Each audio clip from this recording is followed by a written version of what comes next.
Hello folks, it is time for a bit of a ranty video. It is a video that I've been thinking about making for quite some time. It is a follow-on to the videos that talk about Warhammer 40,000 not really being compatible with the modern world, at least how things are right now going forward in culture and entertainment and everything.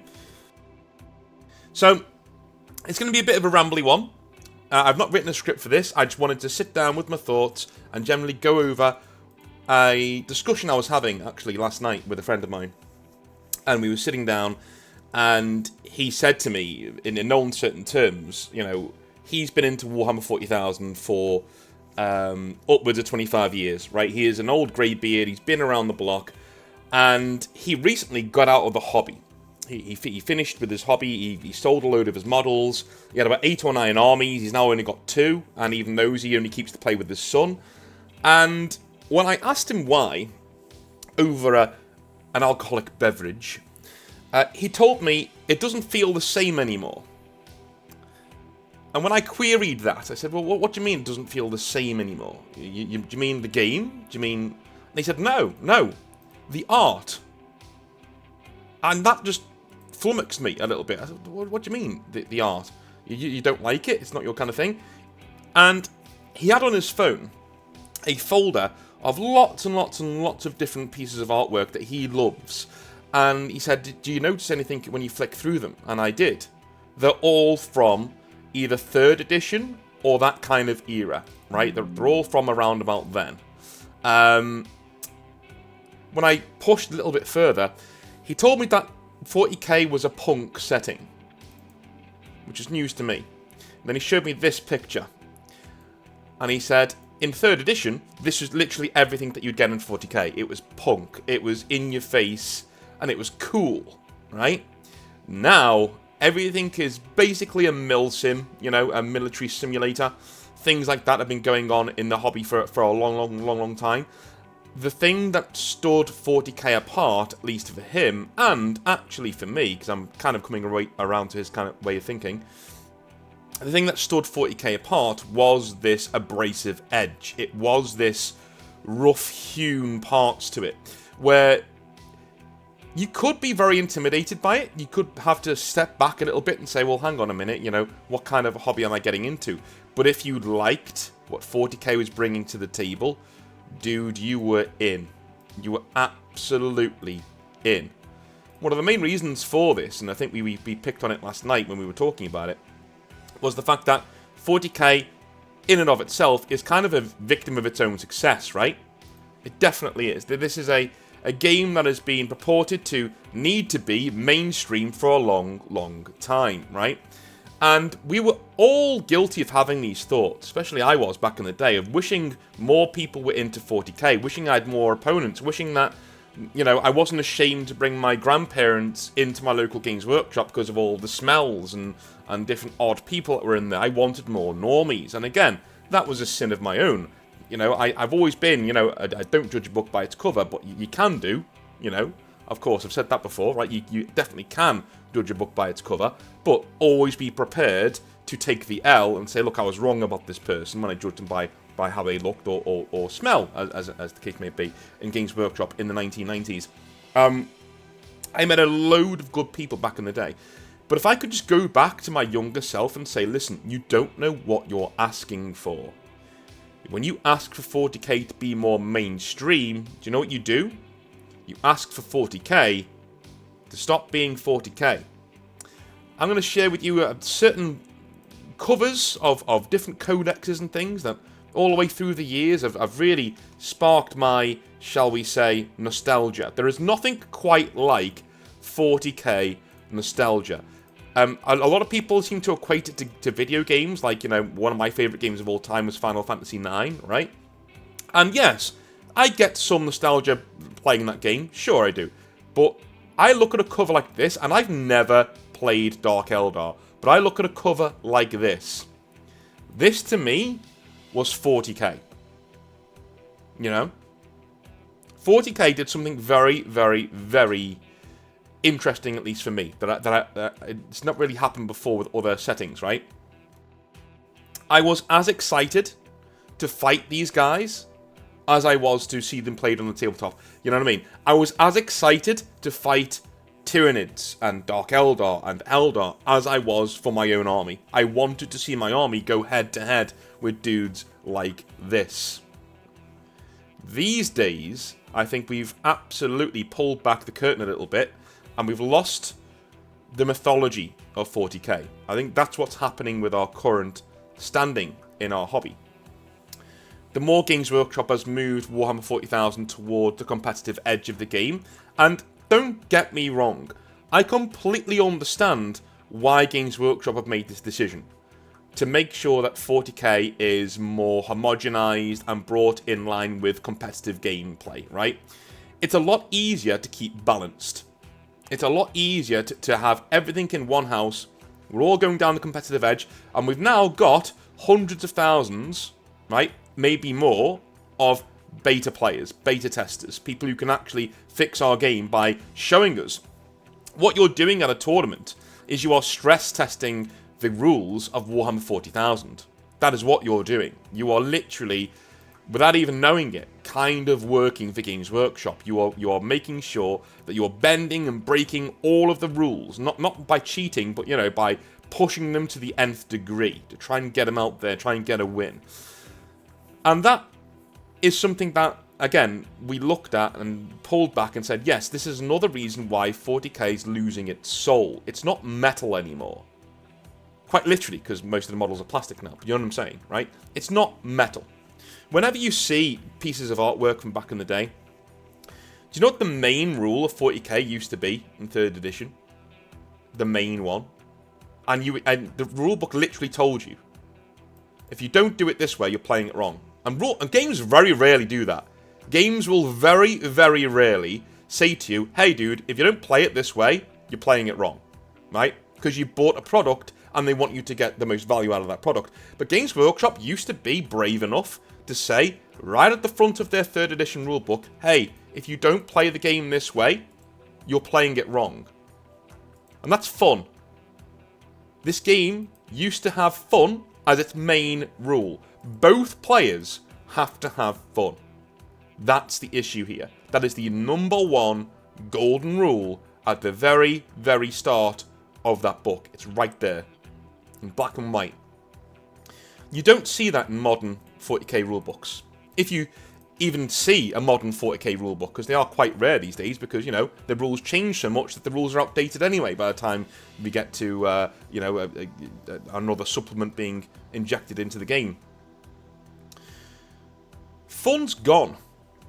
It's not really a priority anymore, right? I looked through the Leviathan rulebook last night when I got back. I thought, well, maybe I shouldn't do this video. Maybe there is like mention of fun in here. No, there isn't, right? It is hand-waved away. It is, yes, we want both players to have fun. Okay, cool, but it's not seen as a central core aesthetic of 40k, right? Balance and fairness is seen as the most important thing. And let me just expand on a point I made in Hobby Nightmares last week. Good games, in my opinion, are not balanced. That's just how I think. Good games are not balanced. A good game allows you to express yourself by breaking balance. Every single army in Warhammer 40,000 in 3rd edition in the old days was unique and played in a unique way. And you could make them broken as all hell. Absolutely. If you really played to your army's strengths, you could create something from nothing. You could have a really, really bad codex like this one. Right? Catachans. I had a friend in school called Nick, right? Nice lad. He's not into 40k anymore. And he went with Catachans back in the day. Despite being warned by older people not to do that because they weren't a very good army at the time.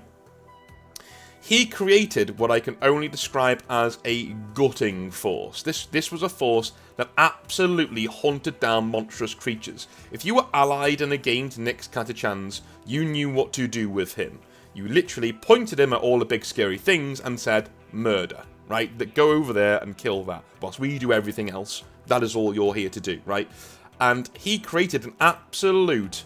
It wasn't a Swiss Army knife, right? If he was caught in a gun line, If he was charged at the wrong moment by the wrong thing, his entire glass cannon would break apart. But if he hit you, and hit you well, because he was good at the game, he could break your whole force apart. Like, it was an amazing army to come up against, and it was so fun. You know, and every single person at the Lord Street Games Workshop in Liverpool, every single person in there had their own style. Absolutely their own style. I played Eldar back in the day. So I have this this lovely codex. My first ever codex. I remember getting this, right, for my birthday, this book. I just love the artwork. I just think it's so mysterious and cool. And I wish I still had this book. I might have to buy it if I can find it somewhere. But obviously it'd be a very, very expensive now. But the 3rd edition rulebook for Codex for Eldar was the book that was my lexicon for getting into 40k, to be entrenched in it, right? And playing Eldar back then basically meant that I had to play well or I was going to get glassed off the table. And most of the time, listen, I'm in my early teens, most of the time I lost. Eldar was not a very friendly army for noobs or for people who weren't that tactically minded or weren't good at maths. And I was none of those things. But the times I did win were absolutely exhilarating. I still remember to this day, one of our staffers at Games Workshop, when I was there as a kid, he had this amazing Chaos army that he had actually taken to tournament and stuff. And it was a Saturday afternoon, and I went in there with my Eldar force, and I remember having 2 Wraith Lords, and that was like a big thing back in the days. Oh my god, you brought 2 Wraith Lords, right? And I went all out, and I took him to the final battle round, took him to the final turn, and eventually Abaddon, with 1 or 2 wounds left, killed my last model, that was my last remaining Wraith Lord, and he won the battle. And this guy was a very good player, and he leant over the table and he shook my hand, and he said, "That was one of the best games I've had this year. That was brilliant. You need to go to tournaments." Right? I can't describe how exhilarating that was for a young man, for a young lad, just to get that handshake, that pat on the back. And even have all the other people who are watching, people stopped to watch our game, saying, "Man, you've got a really good list there, and you know how to play it. You need to go to tournaments. You're doing very, very, very well." And that really did. It was a nurturing place. All of these older gentlemen who were in there, throwing dice and painting really cool, great big things, and sitting down and taking you through these worlds. They had an amazing community in there. And that's lost now. And I think that's what my mate last night was saying. The soul is lost. The metal is lost. 40k isn't metal anymore. It's homogenized. It's milsim tactics. It's competitive play above all else. It's constant rule changes and balance changes to make sure that people can't express themselves, because if you express yourself too much, the game becomes unbalanced. The artwork, if you look at the artwork and things like Avenging Sun or anything that is modern 40k in any sort of rule book or anything like that, you can see the artwork isn't quite what it was. And you know what? The best artwork is in the rule books and in the codexes. They're always pieces of art that they've gone back and reused time and time and time again. There is one amazing piece of artwork that I don't have to hand here, but it is a Grey Knight cleaving through a demon, right, in black and white. I think you know which one I mean. They have used that and prime of place in every single Grey Knight codex since that artwork was manufactured. They don't make these new things anymore. They just throw them out there and say, hey, deal with it, have fun, it's there. Here is the new codex. Because I think 40k is not morally bankrupt, not like that. I think it's inspirationally bankrupt. There is no inspiration anymore. Every codex is essentially a rule vector to get more rules into the game and to make armies broken this month, right? And by the way, when you buy that rulebook, when you buy that codex, it's already out of date by the time you take it home in most cases, because Games Workshop have released yet another balance patch, quote unquote. And this is the next point that I wanted to make. And I made this to my friend last night, and I got him to come around to my way of thinking, because he disagreed initially. I think, weirdly, the video game industry is one of the worst things that has ever happened to Warhammer 40,000. Now, that's a weird statement, I know, because Warhammer 40k and video games are not the same thing, right? Going in two completely different places. But, as far as I'm concerned, look at what's happened to video games, right? Video games used to be a very wide open thing, right? You could go in and you'd go to the store and you'd buy your video game. It came up with a DVD. You'd put it in your machine and you owned that game, right? It wasn't a license. You owned the game. It's in your hand. It goes in your console or it goes in your PC, and you install the game and you run it. You're fine. You're having a good time, right? Now, that, unfortunately, is not the case anymore. When you buy video games these days, you're not buying a video game, especially if it's electronic. If it's electronic, you are buying a license to have that game, and that can be revoked at any time. A company can go out of business, they can lose the rights to sell, whatever, or to host it on their servers. If they do that, sucks to be you, son. Sucks to be you, you don't have a game anymore, right? So that to me is where video games have gone. And where else have they gone? Ultra competitive. Everything needs to be balanced like a fine-tooth comb. Every single exploit, every single workaround, every single piece of expression in any multiplayer game that's out there is patched. You look at something like Baldur's Gate 3, when that came out, and there were certain builds that were absolutely broken because they're broken in D&D, and they were patched out very quickly, or they never even made it into the final game, because companies are obsessed with having this homogenized grey sludge that has to be fair, has to be down the middle, has to restrict creativity, because you literally cannot do balance in any other way, it seems. And then we go into, again, esports. Esports became a massive thing, and in doing so, most video games, at least for a while, and even now, are geared towards those kinds of people. You know, they're geared towards people who perhaps, you know, need a sense of accomplishment by playing video games, you know? It's one of the, like, I love the aspect of Dark Souls games. I think that's really cool.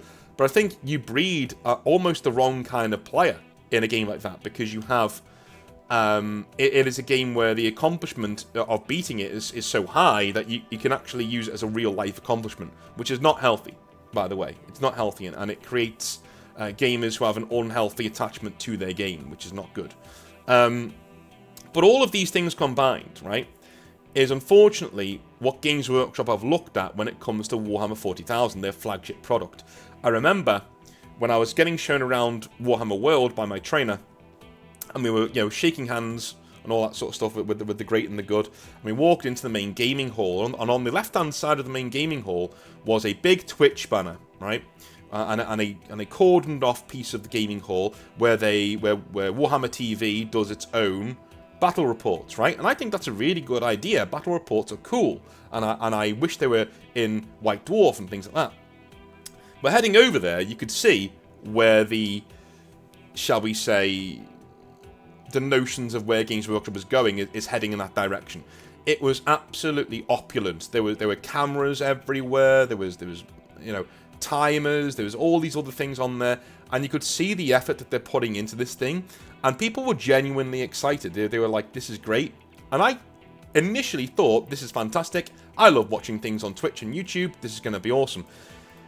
It's only on the way home that I kind of started to think, hang on.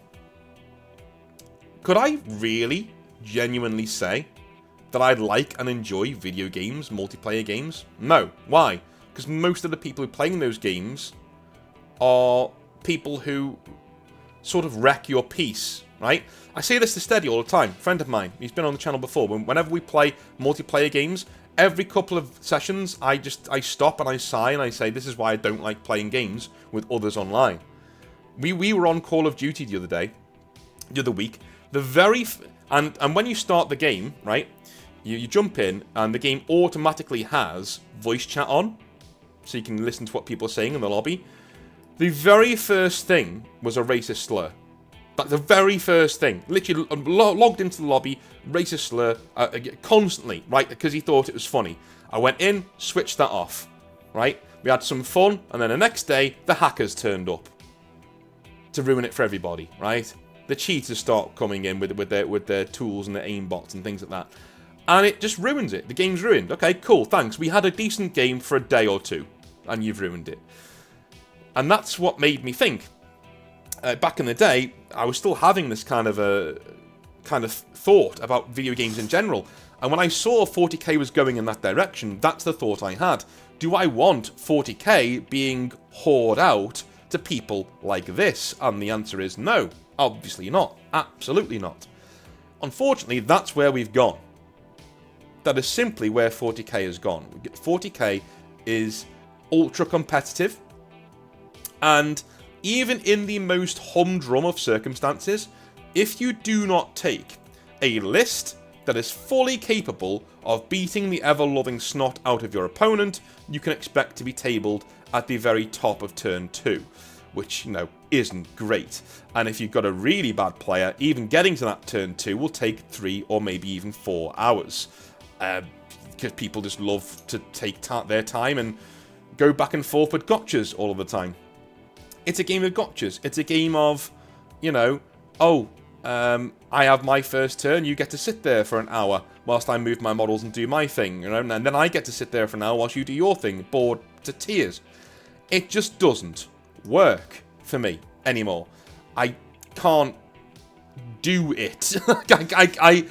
Playing Warhammer 40,000 just makes my teeth itch. I can't do it, guys. I just can't. I have tried. I have tried, and I have tried with 10th edition. But that's the main issue that I had with my friend last night. 40k isn't metal anymore. It doesn't feel like 40k anymore. What it used to be was a bunch of blokes playing toy soldiers with dice. And having fun. Absolutely having fun. Embracing all of the dark weirdness that is Warhammer 40,000 as a feudal punk setting. That's what it is. I coined that term specifically, feudal punk. That is what 40k is. Now, it is homogenized, it is milsim, it is for the Call of Duty bros. It is a hobby and a setting for Call of Duty bros now. And that's a shame. At least in my opinion. And I think that's why we're losing so many old-timers. There are so many of them out there who are just backing away from the hobby because they don't recognise it anymore for what it is. It's not 40k for them. They can't see it. That's awful. You cannot lose. Go back to my example of Games Workshop back in the day and how it was. The way that you were nurtured, the way that you were brought in, the way that you were encouraged by the older heads there to get involved and to have some fun. Right? To absolutely have a good time. There's none of that these days. I can't tell you. You know Hobby Nightmares, right? Somebody said to me the other day, I don't want to get into the hobby because, there are so many Hobby Nightmares, so it must all be like this. Well, my response to that was, you should get into the hobby because Hobby Nightmares are very rare. Very rare. And I wouldn't have a show if they weren't. If they were humdrum and you had one every single time you went into a store, there would be no Hobby Nightmares series. They are rare. That's the whole point. Right? Same thing goes for good people in this hobby. The guys who will sit you down. Do you know those Feels Fridays stories that we get sometimes? Of really cool people going out of their way to help others and to have them have a good time in the hobby. Those are equally rare. There's a reason why they're so popular. Because you very rarely see those dudes anymore in 40k, unfortunately. Especially if you go to a competition. Or even, let's back away from that, even if you go to a club that has a few competition players in it. You can request a nice fluffy game of 40k, you're not getting one most of the time. Most of the time, your opponent is playing for blood. Most of the time, he will want to see your list beforehand and will tweak his list accordingly to be super, super duper good against whatever you're bringing.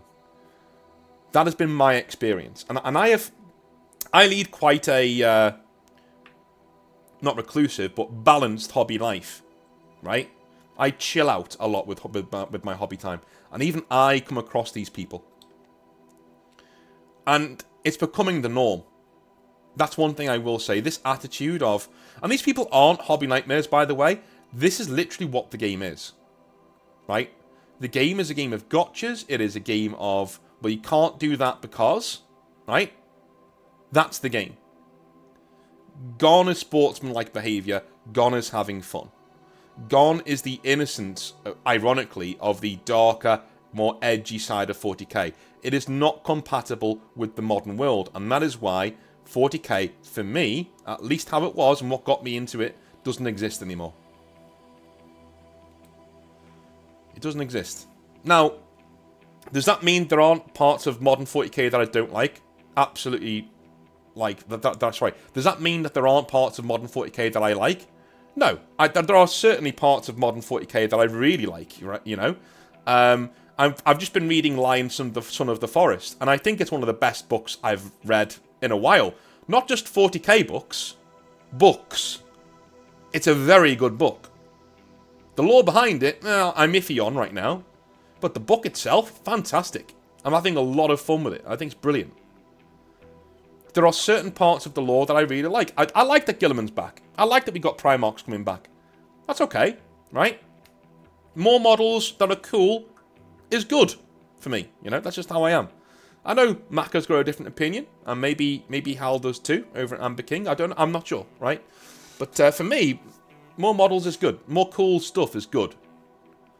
You know, I love the Space Marine 2 game. That's why I use it as background footage. It's brilliant. Absolutely. The power fantasy of being a Space Marine. It's fantastic. I think the hobby... I think modern 40k is in a good place. This is what I mean. I wanted to give you this proviso before I go any further. I'm not here saying modern 40k isn't doing well. That's not what I'm saying, right? What I'm saying is that modern 40k isn't 40k. And that's going to sound weird. But it just isn't. Like, a modern 40k... What I can show you in different pieces of pictures that I've been putting on the screen... This is punk. This entire setting is punk. All of it. This is the kind of thing you were greeted with when you looked at, you know, your Chaos rulebook. Or even the part that covers Chaos in the actual rulebook. Yeah? That's punk. What we have now is bronzed-edged, spiky dudes. Right? They don't look like Chaos anymore. Like, to me, these dudes look old. Because they are. They are veterans of the Long War. They've been fighting for thousands of years. Even if it hasn't been thousands of years for them, right? They've been fighting for centuries and hundreds of years. These guys are tragic... tainted paladins, right? These are guys who have been brought from the light into the dark, and that's a shame, right? And when you look at these dudes, you can tell the age is etched all over them, all over their armor, all over their faces, right? It's all cobbled together. This is punk. This is an aesthetic. What we have now is very clean military simulator kind of graphics and art style, right? The Games Workshop have moved away from the grimdark. I did a video last year on this very thing of why I walked away from Warhammer 40,000. I've done a video on, you know, the grimdark's gone, so 40k's lost its soul. This video is kind of a capstone on that argument, right? Probably the last one I'll do, at least for a year. Maybe I'll re-examine it next year. But for me, just to cap off that argument, 40k isn't 40k. 40k, modern 40k is a game called Warhammer 40,000 that loosely resembles the feudal punk game of the late 90s.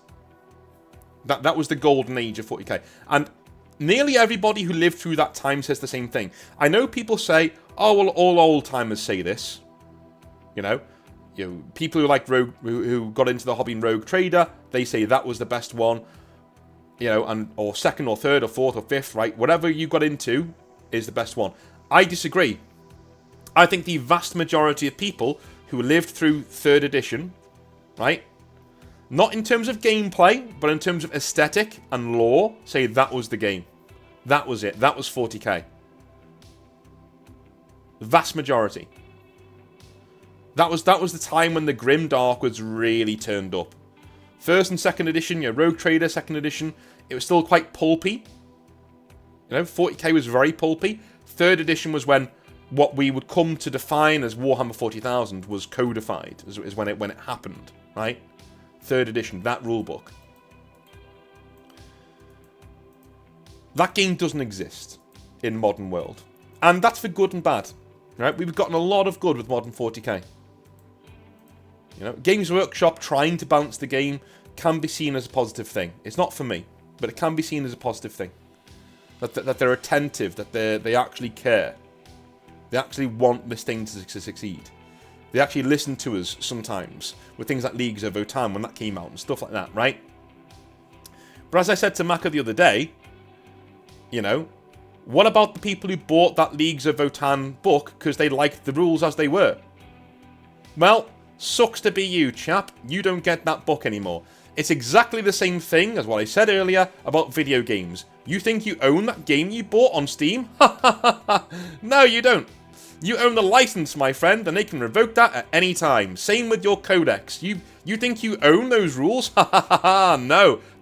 You might not even get to play with those rules. Because if Games Workshop decide that your codex is a bit too fun, a bit too out there in terms of, you know, being able to do some cool things on the tabletop, they will nerf it before you get back to your car. Where is the fun? Why can't you let things be silly? In other words, why can't you let things be Warhammer 40,000? What do you guys think? Have I gone a bit too far with my curmudgeonly, take here? This is the capstone of the argument of the previous 2 videos that are also on the channel. We had, 40k has lost its soul and why I walked away from Warhammer 40,000. This is the capstone to the argument. I don't think the game that I fell in love with exists anymore. Alright? I like Warhammer 40,000, but it's not the greatest thing since sliced bread anymore, right? I play OPR. I love the models, I love the lore, and I play OPR with those 2 things in mind. That's just where I am. What do you guys think? Let me know in the comment section down below. I will see you tomorrow for some more vaunted, brilliant hobby nightmares. We've got some really cool ones. So I'll see you then. Have a good one. Bye now.